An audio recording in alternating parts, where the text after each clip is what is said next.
حضور نے فرمایا کہ میں قرآن مجید کی ایک ایسی آیت جانتا ہوں، اگر تمہیں معلوم ہو جائے، لوگ اس کو تھام لیں، اس کو پکڑ لیں، تو ان کے لیے وہ آیت کافی ہے۔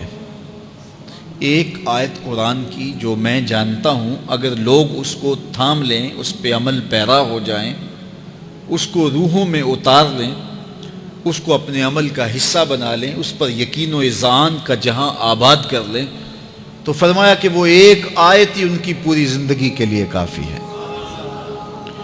اللہ اکبر۔ اور وہ آیت کیا ہے؟ حضور نے بتائی، وہ آیت یہ ہے، وَمَن يَتَّقِ اللَّهَ يَجْعَل لَّهُ مَخْرَجًا وَيَرْزُقْهُ مِنْ حَيْثُ لَا يَحْتَسِبُ، کہ جو اللہ سے ڈرتا ہے اللہ اس کے لیے راستے کھول دیتا ہے اور اس کو وہاں سے رزق دیتا ہے جہاں سے اسے گمان بھی نہ ہو۔ ہم ایک دفعہ ایک سفر پہ تھے تو ہماری گاڑی کا پیٹرول ختم ہو گیا، تو اتفاق سے ہمارے پاس کوئی رقم نہیں تھی کہ جس سے ہم پیٹرول ڈلوا سکیں۔ تو میں نے اپنے ساتھی سے کہا کہ یہاں کوئی قریب ترین ساتھی ہو تو اس کا نمبر ہو تو اس کو فون کرو کہ ہمیں تھوڑی سی رقم بھیجے تاکہ ہم گاڑی میں پیٹرول ڈلوا لیں، اور اگر کوئی قریب یاد آ جائے تو ہم اتنا سفر کر سکتے ہیں، 1-8 کلومیٹر۔ تو اچانک ایک ساتھی یاد آ گیا کہ وہ یہ دوسری تیسری روڈ کے اوپر اس کا گھر ہے، تو ہم نے گاڑی ادھر موڑی، تو ابھی اس کے گھر نہیں پہنچے تھے، تو ایک آدمی ہمیں دیکھ کے تو حشاش بشاش ہو گیا، ابھی اس کے گھر نہیں پہنچے تو دیکھ کے تو حشاش بشاش ہو گیا۔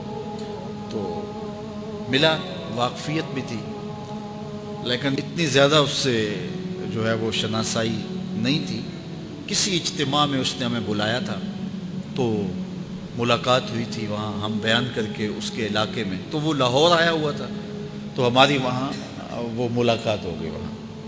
تو وہ جلدی سے جیب میں ہاتھ ڈال کر کے تو کچھ رقم تھی اس کے پاس، تو میں پیش کر کے کہنے لگا کہ وہ 2-3 سال پرانی بات، کہتا وہ آپ ہمارے جلسہ میں گئے تھے، ہم آپ کی کوئی خدمت کرنا چاہتے تھے لیکن آپ ہمیں پکڑا ہی نہیں دیے۔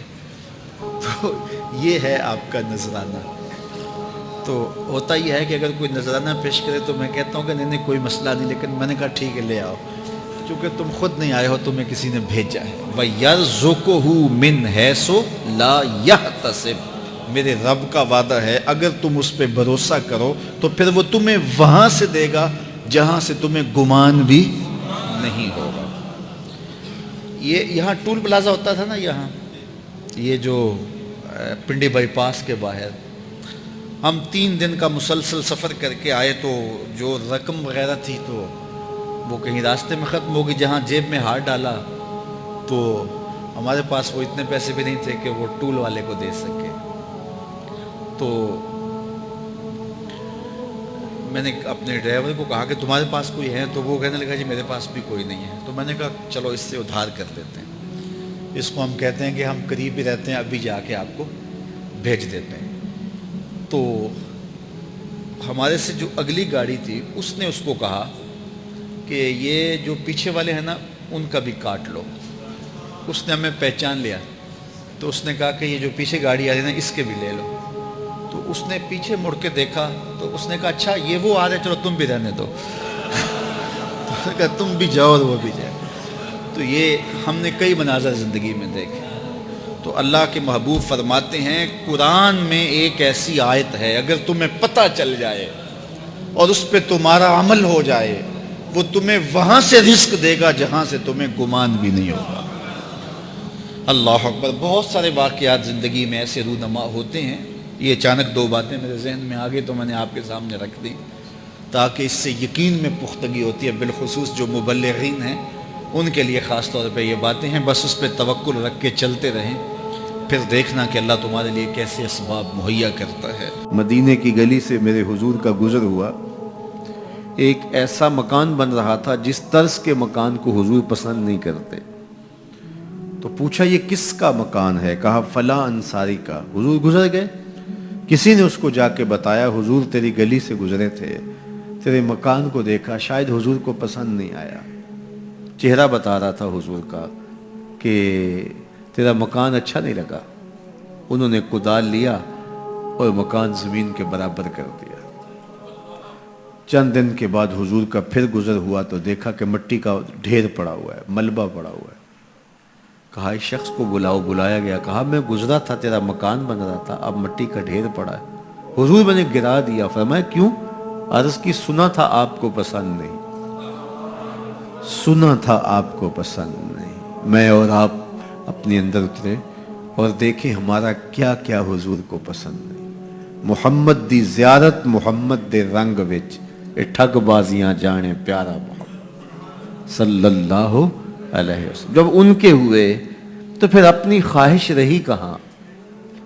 اپنی رضا کو محبوب کی رضا میں فنا کر دینے کا نام ہی تو محبت ہے۔ تیرے ہندیاں سندیاں محبوبہ، میں کافر ہواں جے میں ہواں، اپنی نفی کرنے کا نام ہی تو محبت ہے۔ لیکن میں اپنی خواہشات کا پتلا ہوں اور عاشق رسول بھی ہوں، کیسی عجیب کہانی ہے۔ میں اپنی آرزوؤں کا بندہ بھی ہوں اور عاشق رسول ہوں، کیسی عجیب کہانی ہے۔ جب ان کے ہو گئے پھر اپنا کچھ نہ رہا۔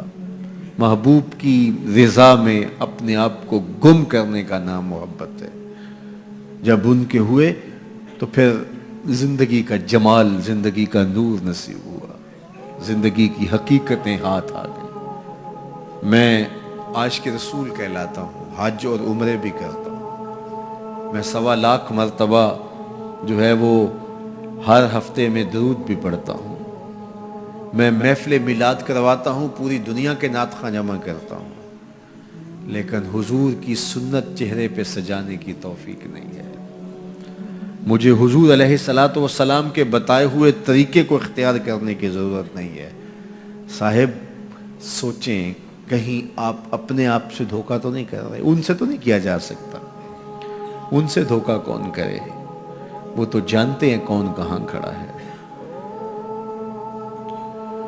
میرے حضور بولے یاری لا تو پاک نبی سنگ، اے پر پوری یاری، یاری لا تو پاک نبی سنگ، اے پر پوری یاری، پھر درود قبول ہے تیرا لکھ نالوں ایک باری۔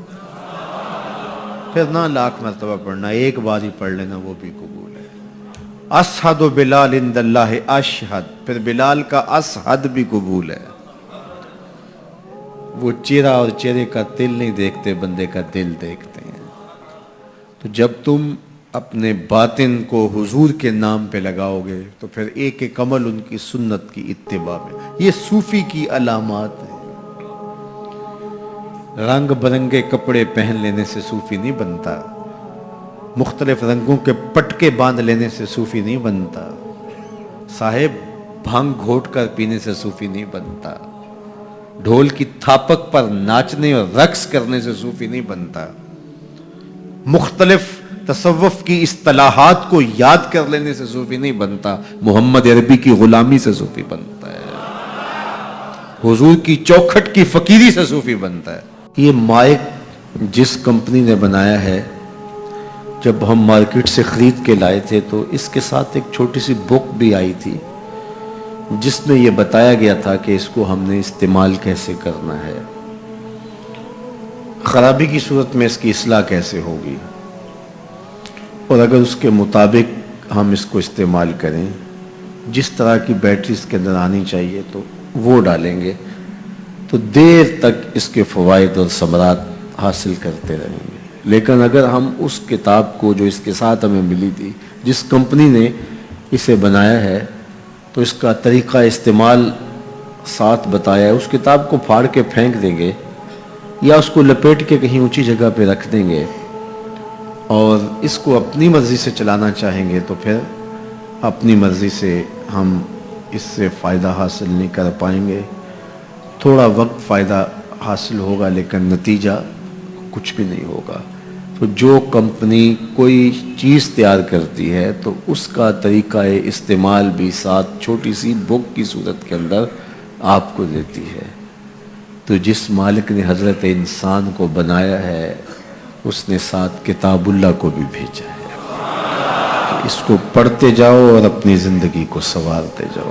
اس کے مطابق زندگی گزاریں گے تو زندگی سوکھی ہوگی، اور اگر زندگی اپنی خواہش پہ گزاریں گے اور غلاف میں لپیٹ کے قرآن مجید کو اوپر رکھ دیں گے اور وہاں سے دیکھ کر کے اس کو آپریٹ نہیں کریں گے اس جسم کو، تو پھر نتیجہ وہی ہوگا جو عمومی طور پہ متوقع ہے. تو اس لیے التمسک بکتاب اللہ، اللہ کے بتائے ہوئے طریقہ حیات کے مطابق زندگی گزارنا ہو تو قرآن مجید کے بغیر ایک قدم بھی نہیں چلا جا سکتا. گر تو می خواہی مسلمان زیستن، نیست ممکن جزبہ قرآن زیستن. اگر تو مسلمان بن کے جینا چاہتا ہے تو قرآن مجید کے بغیر ایک قدم بھی نہیں چل سکتا. تو اس کتاب کے ساتھ تمسک اختیار کرنے کی تلقین کی. اللہ کے محبوب نے ارشاد فرمایا کہ میں تمہارے اندر دو بھاری چیزیں چھوڑ کے جا رہا ہوں، ان کو مضبوطی سے تھام لو گے تو کبھی گمراہ نہیں ہوگے. اولہما کتاب اللہ، ان میں سے پہلی چیز اللہ کی کتاب ہے. فیہ الہدی والنور فخذوا بکتاب اللہ واستمسکوا بہ، اس میں ہدایت ہے، روشنی ہے، اس کو مضبوطی سے پکڑ لو، اچھی طرح سے تھام لو، تم گمراہ نہیں ہو.